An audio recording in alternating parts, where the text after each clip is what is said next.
ያ ሳትበላ ነው ያቺ እናትም ድፍት የምትለው።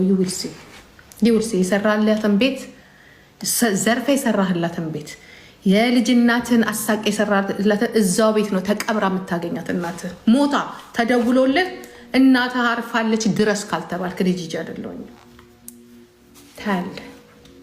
ያ አንተ ዘርፈ ነው አይደል ለእናትህ የሰራኸው። አንተ የልጅን ሀቅ ወስደህ ነው ለእናትህ የሰራው። ከሳምሪ የሚወድላት ባህሪዋ ምንድን ነው? ምንም አልፈላም። ምንም እንመጣላ የለም። ለሶስተኛ ጊዜ ነው የመጣችው። ሶስተኛም ጊዜ ሲመጡ እንዲሁ ያው ነች። የተለየ ባህሪ ለየባት።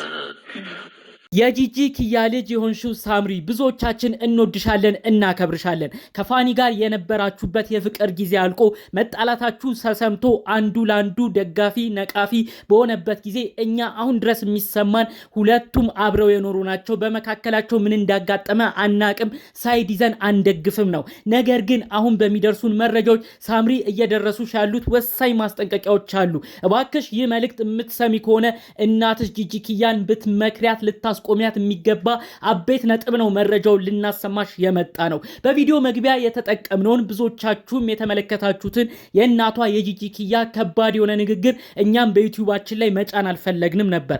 ነገር ግን ሳምሪን ማስጠንቀቅ መልእክትም መድረስ ያለበት ጉዳይ ከምን ጋር እንደተያዘ እንድታውቁት ነው የእናቷን የጂጂ ኪያ ቪዲዮን ያስገባንላችሁ። በቪዲዮ መግቢያ እንዳያችሁት ደንግጣችኋል ብዬ አስባለሁ።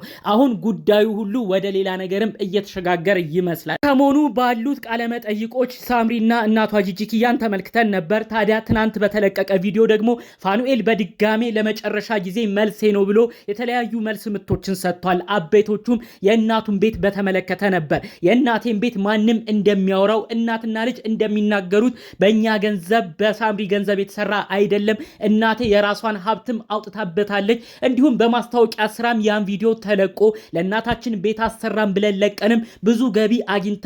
ስለዚህ እዛው በራሱ የተቻቻለ ገንዘብ ነው እንደተባለው እንደተወራው አይደለም። እናቴ ቤት ማሰሪያ ብዬ ከትዳሬ ከህይወቴ ብዙ ገንዘብ ወስጄ ምንም አይነት ነገርም ለእናቴ አልሰጠውም ሲል አጠቃላይ ሀሳብ አስተያየቱን ሰጥቷል። ታዲያ ከዚህ ቀጥሎ ይመስላል አንድ ቪዲዮ እየተለቀቀና በተለያዩ ቦታው ብዙዎች በደነገጡበት ሁኔታ ሀሳብ አስተያየት እየሰጡበት የሚገኘው ይህም እንግዲህ የጂጂ ኪያ እናቱን በተመለከተ የተናገረችው ንግግር ነው። በቪዲዮ መግቢያ የሚያያችሁት ነው። ታዲያ እልህና ስሜት ውስጥ በመሆነችበት ሁኔታ ነው እንግዲህ ጂጂ ኪያ ፋኑኤልን የተናገረችው።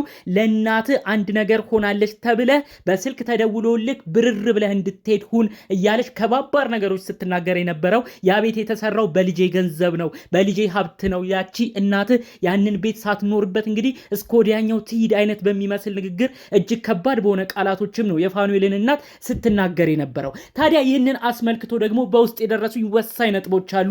በተለይ ሳምሪን በተመለከተ እባክሽ ሳምሪ ይህን መልእክት ቆም ብለሽ አስቢ። እናትሽ ጂጂ ኪያንም ካለችበት እልህ እንድትወጣ ለማድረግ ሞክሪ። በዚህ ሰዓት አንቺ ልጇ ነሽ ልታረጋጋት የሚገባው። እኛ ፋኑኤል ትክክል ነው፣ ሳምሪ ልክ አይደለችም፣ በዚህ በኩል ደግሞ ሳምሪ ልክ ነች፣ ፋኑኤል በድሏል እያልን ምንም አይነት ነገር እነሱ በነበሩበት ትዳር ሀሳብ አስተያየት የምንሰጠው ነገር የለም። ሁለቱም በነበሩበት ጊዜ የፍቅር ሰዓት እንዳሳዩን ነው እኛም የምናየው የምናምነው። ስለዚህ አንዱን ደግፈን አንዱን አንነቅፍም። ነገር ግን የሚሰማን አንድ እውነት አለ እና ሳምሪ የሚያማምሩ ልጆች ወልደዋል። ፊሎና አዳም የተባሉ ብዙዎቻችን የምናውቃቸው እነዚህ ግለሰቦች ቢጣሉም በልጆቻቸው ግን ተለያይተው መለየት አይቻሉም። ምንም ቢሆን ተዛምደዋል። በዚህን ያህል ደረጃ የፋኑኤል እናት ስትሰደብ ልጆቹ ወደፊት ሲያድጉ የሚያዩት ነገር ጥሩ ይሆናል ብዬ አላስብም። ምንም ቢሆን ደግሞ ሳምሪ እባክሽ ቆም ብለሽ አስቢ። ኢትዮጵያ ልጆችሽን ይዘሽ ከፋኑኤል ጋርም ስትመላለሺ በክብር ተቀብለው የሚሸኙሽ የፋኑኤል ቤተሰቦችም ጭምር እንደሆኑ በዩቲዩብ እያየን ነበረ። አሁን ምን እንደገባ በመካከላችሁ ባናቅም፣ በቤተሰብ መካከል ምን እንደተበደልሽ ባናቅም፣ አንድ እውነት ግን የምናየው ነገር ዩቲዩብ ላይ ስትመራረቁ እነሱም አክብረው ሲቀበሉሽ ልጆችሽንም ሲንከባከቡ ጭምር ነው። ታዲያ ለነዚህ ቤተሰብ በዚህን ያህል ደረጃ የሞት ዜና መመኘት ጥሩ አይደለም። እናትሽ ያለሽበት ስሜት በተለይ የጂጂ ኪያ ሁኔታ ላንቺ ከመሰሰት ሊሆን ይችላል፣ እንዲሁም ልጄ ተበድላለች ብላም ከማሰብ ሊሆን ይችላል። ነገር ግን በዚህን ያህል ርቀት ለአንድን ሰው በተለይ የልጆቹ አያት ለሆነች ለፋኑኤል እናት እንደዚህ አይነት ነገር መመኘት ጥሩ ይሆናል ብዬ አላስብም። ሊዮና አዳም በዚህ በኩል ያንቺ እናት ጂጂኪያ አያታቸው ነች፣ በዛ በኩል ደግሞ የፋኑኤል እናት አያታቸው ነች። በሁለቱም በኩል ሁለቱም አያቶቻቸው ናቸው። ታዲያ በዚህን ያህል ደረጃ በፋኑኤል እናት በኩል ያሉት በአባታቸው ዘመድ በኩል ያሉት አያትየው እንደዚህ ሲሰደቡ እንደዚህ ብዙ ነገር ሲደርስባቸው ነገ ሲያድጉ ምን አይነት ነገር እየተረዱ ይመጣሉ? እባክሽ ሳምሪ ያለውን ነገር ልታስቆሚ እናትሽንም ረገብ ብላ ነገሮችን እንድታስብ ልታረጊ የምትችው አንቺ ነሽ። በዚህን ያህል ደረጃ ክፉ ደግ መነጋገር የለባችሁም። ለአንዱ የማይሆን ዜናም እንዲሰማ ፋኑኤል ስብራት ውስጥ እንዲገባ እናቷ አንድ ነገር ሆና ያሳየው ማለት ጥሩ ይሆናል ብዬም አላስብም። እባክሽ ሳምሪ ያለው ነገር ቀዝቀዝ እንዲል የተቻለሽን ለማድረግ ሞክሪ። ምንም ቢሆን በልጆቻችሁ መገናኘታችሁ አይቀርም። ይህንንም ፋኑኤል ደጋግሞ ተናግሯል። እኔ ልጆቼን ስል አሁንም ከሷ ጋር የምንደዋወለው ነገር ይኖራል። ለዛም ነው እሷን አንዳንድ ቴክስት ስጻጻፍ የነበረው ከዛ ውጪ ከሷ ጋር ምንም የለኝም ብሏል። ተመልከቺ ልጆቹን በማለት ግን አንዳንድ ነገሮች ሲፈልግ የልጆቹን ልብስ፣ የልጆቹን ትምህርት ቤት፣ አንዳንድ ጉዳዮች ድጋሚ ለልጆቻችሁ ስትሉ መገናኘታችሁ ቴክስት መጻጻፋችሁ አልቀረም። በልጅ ምክንያት አለመለያየት ማለት ይህ ነው። ስለዚህ በእንደዚህ አይነት ደረጃ ደግሞ የተዛመደ ሰው ክፉ ደግ በዚህን ያህል ደረጃ መናገር አለበት ብዬም አላስብም። ገንዘብ ሁሉም ነገር ጠፊ ይሆናል። ከዛ ሁሉ የሚበልጠው ግን ፍቅር ነው። ፋኒና ሳምሪ ነገ ሊስማሙ ሊታረቁ ይችላሉ። የፈጣሪ ስራ አይታወቅም። ነገር ግን ብዙ ነገር በእናትሽ እየተባሉ በተለይ የፋኑኤል ዘመዶች እስከ ሞት ዜና ብዙ ነገር እየተባሉ የተለያዩ ነገሮች እየደረሱባቸው ነገ አንቺ ራሱ ብትስማሚ እንዴት ነው ቀና ብለሽ የፋኑኤልን ቤተሰቦች ልታይ እምትችው? ይህ ነገር ከባድ እየሆነ ይመጣል። እባክሽ ሳምሪ ያሉትን ነገሮች ልታረጋጊ የምትችው አንቺ ስለሆንሽ ብዙዎችን በውስጥ ነው። እባካችሁ ይህ መረጃ ሳምሪ ይድረሳት።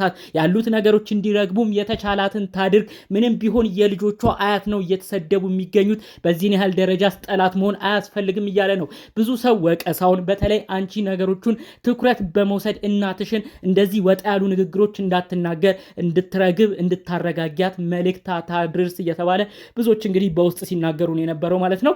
ጂጂኪያ እባክሽ አሁንም ቢሆን እንግዲህ ለልጅሽ እኔነት ተሰምቶሽ ይሆናል። እንዲሁም ከ7-8 ዓመታት በፊት እንግዲህ ያው ፋኑኤል ሳምሪን የተቀበለ ግለሰብ ነው። ከእናቷ ጋር ተጣልታ ጥሩ ነገር ውስጥ ባልነበሩበት ወቅት ከእናቷ ቤት ስትወጣ ፋኑኤል ነበር የተቀበላት። ታዲያ በዛ ደረጃ እንግዲህ ከእናቷ ጋር ተጣልታ ስትወጣ የነበረበትን ጊዜም በማስታወስ ነው ፋኑኤልን ጥሩ አመለካከት ያልነበራት። በወቅቱ ሳትማር ነው ልጄ ወደ ወንድ ሄደችው፣ ለዛም ነው እሱ ሸሽጎ ያኖራት። ከዛም በመቀጠል እንድታረግዝ አረገ። በዛ ነው ልጁንም በጣም እስካሁን ድረስ ቂም ያስኩበት። እሷን እንዲጋቡ ብዙ ጥረት ነበረኝ። ቀለበት እንኳን ሳያስሩ ነው እዛው አርግዛ በቃ ልጆች ቤተሰብ እየመሰረተች ሳትማር እንድትቀር ያረጋት። ይህ ደግሞ የሱ ድርሻ አለው። ለዛም ነው ለኔ ጥሩ ነገር ለሱ የሌለኝ እያለች ብዙ ነገር እንግዲህ ጂጂን በራሷ በኩል የተለያዩ እውነታዎችን እሷም ቅር የተሰኘባቸውን ነገሮች ስትናገር ነበር። ነገር ግን በዚህን ያህል ደረጃ ግን ጥላቻ መኖር አለበት ብዬ አላስብም። አሁንም ቢሆን በልጆች ተዛምዳችኋል። እባክሽ ፊሎና አዳምን አስቢ። ነገ እነዚህ ልጆችሽ የልጅ ልጆችሽ ሲያዩ የሚያፍሩበት ነገር የሚሸማቀቁበት ንግግር መሆን የለበትም ብዬ አስባለሁ። በተለይ አያታቸውን በዚህን ያህል ደረጃ መናገሩም ጥሩ ነው ብዬ አላስብም። ኢትዮጵያ በተመላለሱ ቁጥር ኢትዮጵያ የተለያዩ ሰዓቶች ባሳለፉ ቁጥር ከኚህ አያታቸው ጋር የተለያዩ ሰዓቶች ሲያሳልፉ እናውቃለን። ስለዚህ ምንም ቢሆን ጊዜው ቢያጥርም ቢረዝምም ለአያታቸው የሆነ ፍቅር ያህል እንዲሁም የሆነ ያህል እውቀት ይኖራቸዋል። ስለዚህ በዚህን ያህል ደረጃ አያታቸው ሲሰደብባቸው እነሱም ደስ አይላቸውም። ወደፊትም ይህ ንግግር እየከበዳቸው ይመጣል። ከአንቺም ጋር ብዙ ቂም ሊያያይዛቸው ይችላል። ስለዚህ እባክሽ ጂጂኪያ እንደዚህ አይነት ወጣ ያሉ ንግግሮች መናገሩ ተገቢ አይደለም። ቢቻል እነዚህ ልጆች ተስማምተው የሚኖሩበት ነገር ቢፈጠር፣ ካልሆነም ደግሞ ተከባብረው ለልጆቻቸው ሲሉ ጣራ የሚሰሩበት ጉዳይም እንዲመጣ እባካችሁ በእነሱ በኩል ያላችሁ ሰዎች ነገሩን ትኩረት በመስጠት እንድትሰሩበት ነው በውስጥም በደረሱኝ የተለያዩ መረጃዎች፣ መልእክቶች የዛሬውን ጉዳይን መረጃይን ማድረስ የፈለኩት ማለት ነው። በቅርብ የምታውቋቸው ሰዎች ደግሞ ቢቻል እነዚህ ሰዎች የተቻለውን አይነት ሰላም እንዲመጣ እናንተም የተቻላችሁን ነገር እንድታረጉ ጉዳዩ ረገብ እንዲል የተቻላችሁን ጥረት አድርጉ ለማለት እፈልጋለሁ። ጠቅለል ባለመልኩ ይዤ የመጣሁት መረጃም ይህን ይመስል ነበር። በሌሎች ጉዳዮች እስክንገናኝ ድረስ ለዛሬ ይዤ የመጣሁት መረጃ ይህን ይመስል ነበር። ሰላሙን ሁሉ ተመኘሁላችሁ። ሰላም